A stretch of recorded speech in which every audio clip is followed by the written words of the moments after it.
ভারতের বিরুদ্ধে যুদ্ধ ঘোষণা করেছে যুক্তরাষ্ট্র, মেক্সিকো বা আপনি যদি বলেন চীন নয়, ভারতের বিরুদ্ধে আপনার যুদ্ধ ঘোষণা করেছে ইউনাইটেড স্টেটস অফ আমেরিকা। একের পর এক ব্যাড নিউজ দিয়ে ভারত তছনছ। এদিকে one of the pain is Dr. Muhammad Yunus for India.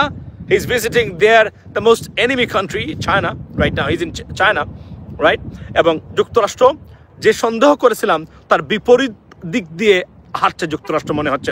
আপনারা দেখেন it began from the State Department's spokesperson আপনার টমি ব্রুস, তারপরে secretary of state Marco Rubio, president Donald Trump গতকালকে অভিনন্দন জানিয়েছেন এবং মানে যুক্তরাষ্ট্র এবং বাংলাদেশের সম্পর্ক উন্নয়নে কাজ করার অঙ্গীকার ব্যক্ত করেছেন। সেই সাথে যত ধরনের পদক্ষেপ নিয়েছেন এই সরকার সেটাকে সমর্থন অব্যাহত রেখেছেন। অর্থাৎ this government has been certified by the President of the United States of America, ladies and gentleman. And then রয়ের ঘটনা, রকে আপনার এই রিলিজিয়াস ফ্রিডম প্যানেল তারা রকে স্যাংশনের জন্য আপনার রেকমেন্ডেশন দিয়েছেন ডিপার্টমেন্ট অফ হোমল্যান্ড সিকিউরিটিকে। এবং এটা বলে রাখি যে এটা very powerful organization, it could take place any time, just wait for that. And আজকে শুনি দ্য ফ্যান্টানাল জন্য মাদক পাচারের জন্য যুক্তরাষ্ট্রে ভারতকে অভিযুক্ত করেছেন ইউনাইটেড স্টেটস গভর্নমেন্ট। এবং খুদ তুলসী গাবার্ডের আপনার এই অফিস যেটা আপনার এই ডাইরেক্টর অফ ন্যাশনাল ইন্টেলিজেন্স, তারা এটাকে ভারতকে অভিযুক্ত করেছেন। এবং এখানে বলে রাখি why so significant, the significance is that because Canada এবং মেক্সিকো, কানাডা এবং চীন, প্রেসিডেন্ট ট্রাম্পের যে প্রথম যে সমস্যাটা দেখা দিয়েছে সেটা হচ্ছে ফ্যান্টানল নিয়ে। অর্থাৎ এই মাদকটা হাজার হাজার আমেরিকান প্রতি বছর মারা যাচ্ছে। আমি নিজে দেখেছি প্রতিদিন। আমি যদি একটু ঘুরে যাই এখান থেকে আপনাদেরকে দেখাতে পারবো ফ্যান্টানলের এফেক্টটা কি। আমি আপনাকে কালকে একবার চেষ্টা করবো দেখানোর জন্য যে মানুষগুলা কি পরিমাণ আছে যারা এই মানে মাদকটা নেন, রীতিমতো সর্বনাশী মাদক। এটার জন্য এটার বিরুদ্ধে যুদ্ধ ঘোষণা করেছেন আপনি জানেন। এবং যে কোনো সময় মেক্সিকোকে ইনভেট করার মতো ঘোষণা দিয়েছেন প্রেসিডেন্ট ট্রাম্প, অর্থাৎ আমেরিকান সৈন্য মেক্সিকোতে যে কোনো সময় যেতে পারে, এটা উনি সাইন করেছেন এক্সিকিউটিভ অর্ডার, সো দ্যাট ফ্যান্টানল এই যে ড্রাগ ডিলার্স আছে বা ড্রাগ কার্টেলস আছে তাদেরকে পাকড়াও করতে চান উনি, এটা উনি ঘোষণা করেছেন, লেডিস এন্ড জেন্টলম্যান। সো এই ঘটনায় ভারত অভিযুক্ত হবে এটা আমি কখনো ভাবি নাই।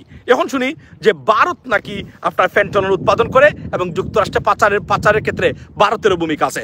Unprecedented news. So it's very bad news for India one after another and it has a serious impact, trust me. So এটা ছিল আজকের সবচেয়ে গুরুত্বপূর্ণ। এবং আমি মনে করি যে এবং ভারতীয় মিডিয়া এবং সবচেয়ে আরো এটা হচ্ছে bad news. On the other side good news হচ্ছে আপনার 2028 সাল পর্যন্ত আপনার শুল্ক মুক্ত পণ্যের অধিকার দিয়েছে চীন, মানে তাদের মার্কেটে বাংলাদেশি পণ্যের।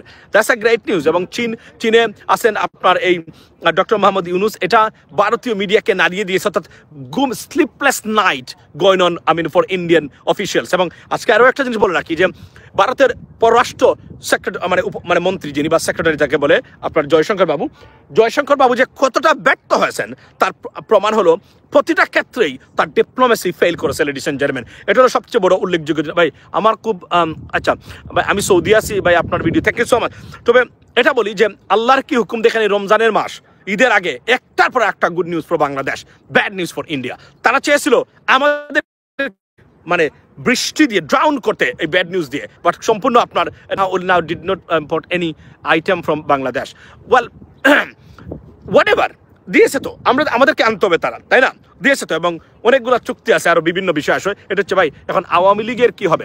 ও বাই দ্য ওয়ে বলে রাখি যে the death of Awami League বা Sheikh Hasina's future is eminent.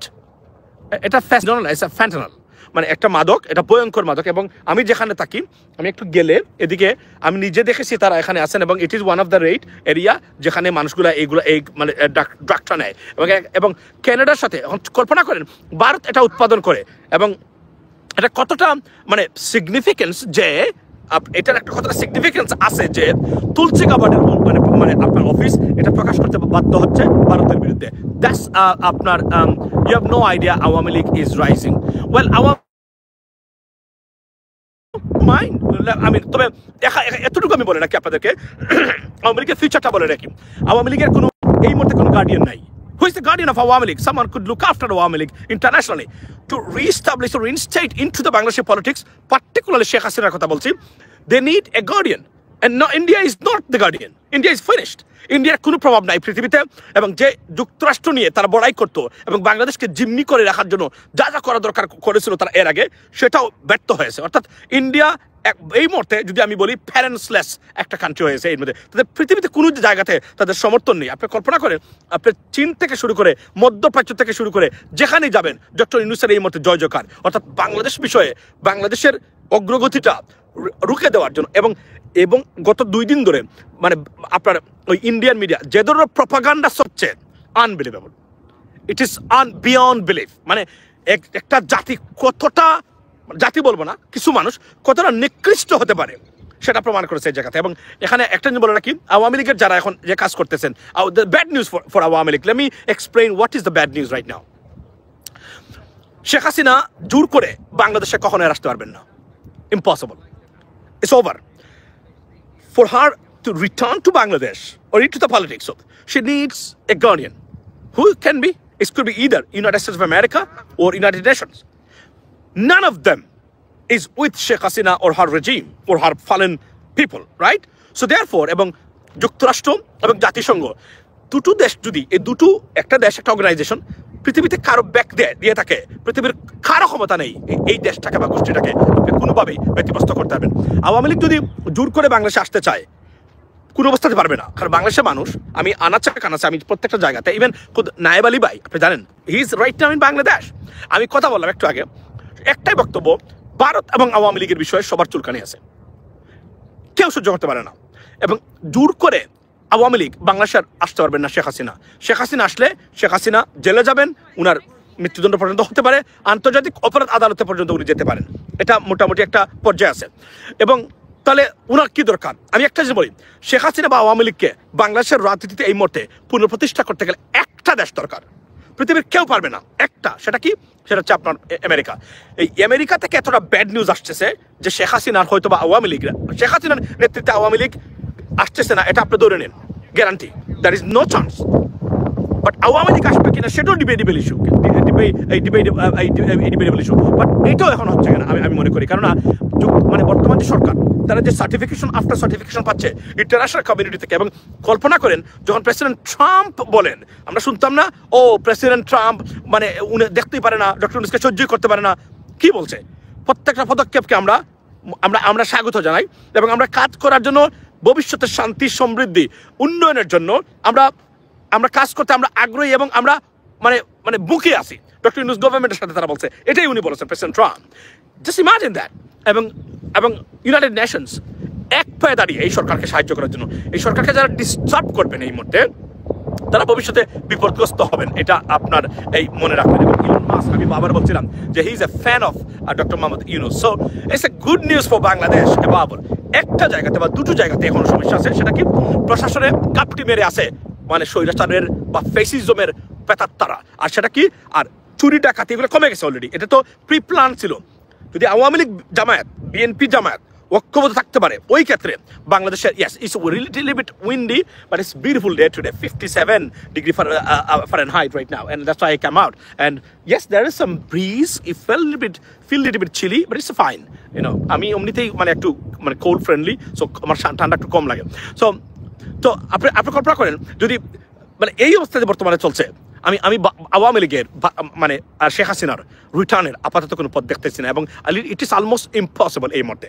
যদি আইন শৃঙ্খলা বাহিনী যে বর্তমানে এখনও যে কিছু অনিরাপদ ব্যবস্থা আছে, চুরি ডাকাতের সম্ভাবনা হয়, যদি এগুলোকে ইরাডিকেট করা যাবে, কীভাবে করতে হবে?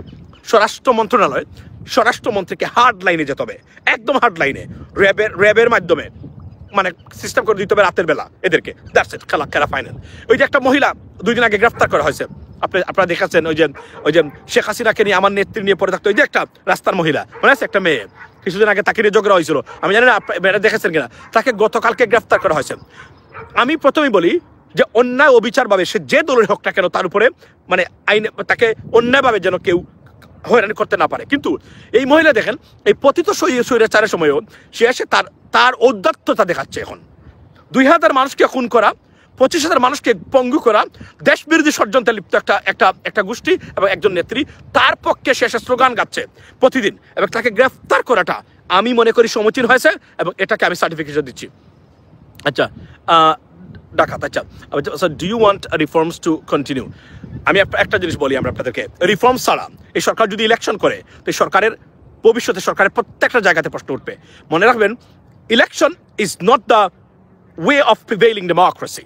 কারণ বাংলাদেশের ইলেকশন যদি ডেমোক্রেসির অন্যতম নিয়ামক হয়, তাহলে প্রত্যেকটা ইলেকশনের পরে আমরা যে ক্ষতিগ্রস্ত হয়েছি, মানে অর্থাৎ প্রত্যেকটা ইলেকশন পরে স্বৈরতন্ত্র, লুটপাট, খুন, গুম ও গণতান্ত্রিক রাষ্ট্র ব্যবস্থা, মানবাধিকারের চরম লঙ্ঘনকে এবং বাংলাদেশের মানুষের মালিকানাকে অগ্রাহ্য করার মানে করা হয়েছে প্রত্যেকটা ইলেকশনের পরে।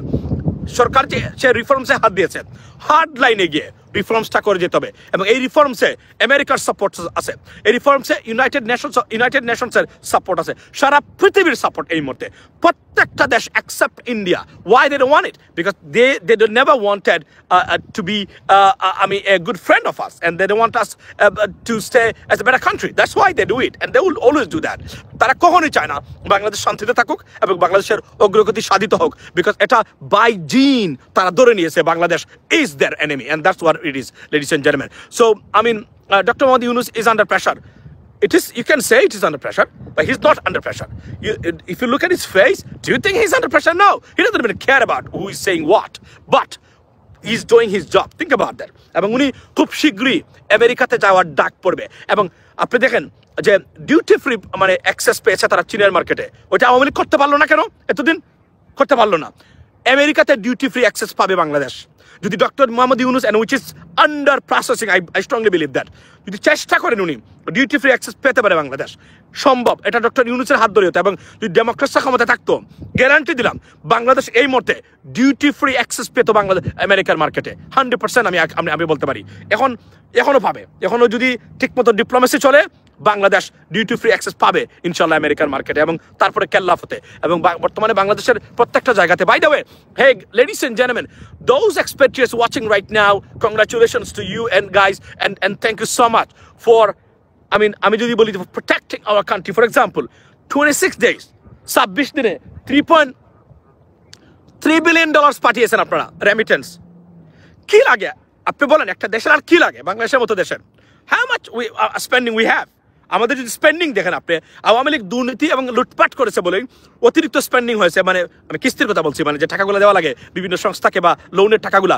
আর না হলে প্রবাসীরা যেভাবে আছেন, কিন্তু একটা জিনিস বলে রাখতেছি, প্রবাসীদের প্রত্যেকটা প্রবাসী অধিকার আইন আমরা যে প্রপোজ করেছি সেটা আনতে হবে, এবং প্রবাসী অধিকারে প্রত্যেকটা প্রবাসীর সম্পদ থেকে শুরু করে তাদেরকে নিশ্চয়তা দিতে হবে।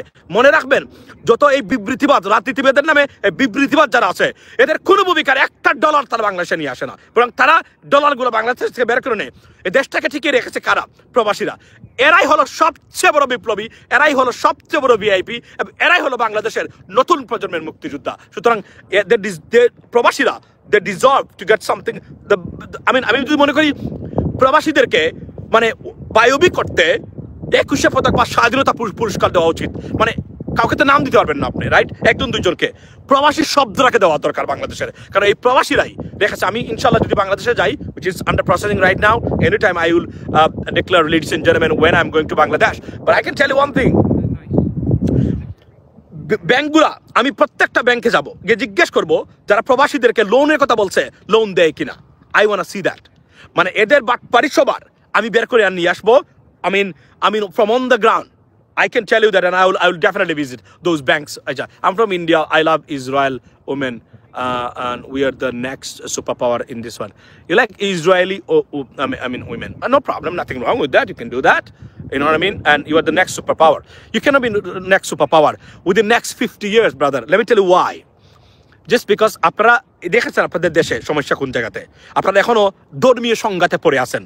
একটা বিশাল বড় দেশ, যখন ধর্মীয় সংঘাত, জাতিতে সংঘাত হয়, এদেশ এগিয়ে যেতে পারে না। পৃথিবীর কোথাও এগিয়ে আপনি পারবেন না এগিয়ে যেতে। আপনাদের প্রথম কথা হলো, আপনাদের যে মোদি গভর্নমেন্ট আছে, এরা যে হিন্দু ন্যাশনালিজম সৃষ্টি করেছেন, তারা এখান থেকে বের হয়ে আসতে হবে। এবং আপনারা যে ধরনের মাইনরিটি নির্যাতনে জড়িত ইন্ডিয়া, ইট ইস আনবিলিভেবল। এটা বাংলাদেশে 1,000,000% হয় না, এবং সেটা যে হয় না সেটা আমরা শুধু বলছি না, United States of America, United Nations ও ইউরোপিয়ান ইউনিয়ন, প্রত্যেকটা বিদেশি সংস্থা এবং বড় বড় দেশ বলছে we are not doing this one. India is the master country of those minority torture, ladies and gentlemen. এবং ফর এক্সাম্পল আমি আপনাদেরকে বলি, এই জন্য দেখেন তারা যে রিলিজিয়াস ফ্রিডম যে প্যানেল যেটা তারা বাংলাদেশে বললো না কেন, এখন তো সারাদিন সারা মানে ইন্ডিয়ান মিডিয়া বাংলা ইংলিশ হিন্দিতে 24/7 বাংলাদেশের বিরুদ্ধে বিষাদগার করে যাচ্ছে যে আমরা মাইনরিটি নির্যাতনে যুক্ত। তাহলে তো বাংলাদেশের নাম রিলিজিয়াস ফ্রিডম প্যানেল করা দরকার, ইন্ডিয়া নাম আনবে কেন, এখানে বাংলাদেশের নাম আনা দরকার। তারা রকে নিয়ে আসছে, ওয়াই? এবং র স্যাংশন খাবে এটা আপনি নিশ্চিত থাকতে পারেন আজ অথবা কাল। যদি দ্য লাস্ট গভর্নমেন্ট বা প্রিভিয়াস গভর্নমেন্ট থাকতো অনেক আগে খেয়ে যেত অলরেডি, কিন্তু এটা খাবে তারা আজ অথবা কাল। ইন্ডিয়ার আমি মনে করি না ইন্ডিয়া কখনো ঘুরে দাঁড়াতে পারবে যতক্ষণ পর্যন্ত ইন্ডিয়া সত্যিকার অর্থেই তারা আইনের শাসন প্রতিষ্ঠা করেছে। একটা ধর্মের ভিত্তিতে আপনি একটা জাতিকে নিয়ে অন্য একটা বিশাল বড় জনগোষ্ঠীকে বাদ দিয়ে বিশৃঙ্খলার মাধ্যমে করবেন, এটা পারবেন না। এবং ভারতীয় রর এখন যে অবস্থা, পৃথিবীর কোথাও অপারেট করতে পারবে না কাজ। তারা আমি আপনাদেরকে গ্যারান্টি দিতে পারি যেখানেই মানুষ পাবে তাদেরকে পাকড়াও করা হবে। বাংলাদেশে আগামীতে আমি তো মনে করি এখনই ইন্ডিয়ান হাই কমিশনকে জিজ্ঞেস করা দরকার ছিল how many people you have right now. তাদের প্রত্যেকটা মানে কাউন্সিলর্স হাই কমিশনার থেকে যারা আছে, ডিপ্লোম্যাটস আছে, সবার লিস্ট নেওয়া দরকার। কোথায় কতজন মানুষ আপনাদের অধীনে কাজ করে এই মুহূর্তে। আমি বিশ্বাস করি কমসে কম 500-600 মানুষ আছে যারা মিনিমাম যারা রয়ের হয়ে কাজ করে in the name of that, legally illegally বাংলাদেশে আছে। এটা পাকড়াও করা দরকার, কারণ তারা যে কখনোই কোনো মানুষের জন্য ভালো মানুষের সাথে মানে they can go along with any other parties ও কান্ট্রি অর গ্রুপ। এটা প্রমাণিত কিভাবে? প্রত্যেকটা নেইবরিং কান্ট্রি, প্রত্যেকটা দেশের সাথে দেখেন মালদ্বীপের মতো দেশ, শান্তিপ্রিয় একটা দেশ, তাদের সাথে সম্পর্ক কতটা তিক্ত। বাংলাদেশের মতো একটা পিসফুল কান্ট্রি, তাদের সাথে আপনাদের সম্পর্কটা কতটা ভয়ঙ্কর আকার ধারণ করছে এই মুহূর্তে। So think about that. মানে এরা যে কতটা উগ্র, শুধু শেখ হাসিনাকে তারা রেখেছিল। আজকে শেখ হাসিনা যদি দুষ্ট হয় কাউকে তার পরিণতির জন্য সবার আগে ভারতকে দোষা উচিত, কারণ ভারতের নীতির কারণেই শেখ হাসিনা আজকে পচে গলে দুর্গন্ধ বেরোচ্ছে। এবং শেখ হাসিনা যারা আওয়ামী লীগের মনে করেন, আমি আপনাদেরকে বলি, আমি নিরপেক্ষ দৃষ্টিতে বলছি, একদম on the basis of an impartial assessment, Sheikh Hasina কখনো বাংলাদেশে ফিরতে পারবেন না। উনি বাংলাদেশের শেখ হাসিনার রাজনীতি মাটি চাপা দেওয়া হচ্ছে, কবরে রচিত হয়ে গেছে অলরেডি। আওয়ামী লীগের রাজনীতি কিভাবে যাবে?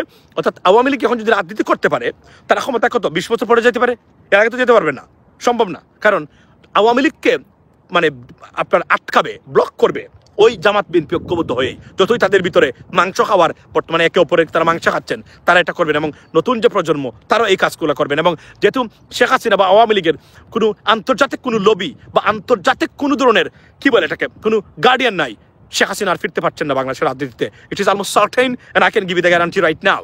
যদি না নাটকীয় কোনো কিছু পরিবর্তন হয়, which is most unlikely and that's not going to happen, right? এবং একটা প্রশ্ন করেছিল রিফর্মস, প্রত্যেকটা জায়গাতে রিফর্মস হতে হবে। রিফর্মসের আগে নির্বাচন যাওয়া উচিত হবে না, বাংলাদেশের মানুষ কোনো কিছু পাবে না। এবং এবার যদি রিফর্মস বিহীন আমরা যদি আবার একটা ইলেকশনে যাই, সরকার পরিবর্তন হয়, আমরা কোনো রিফর্মস পাবো না, আবারও সেই 50 বছরের গোলামের জিঞ্জির পড়তে হবে বাংলাদেশের মানুষের জন্য। So it is up to you, ladies and gentleman, what kind of country you want to see.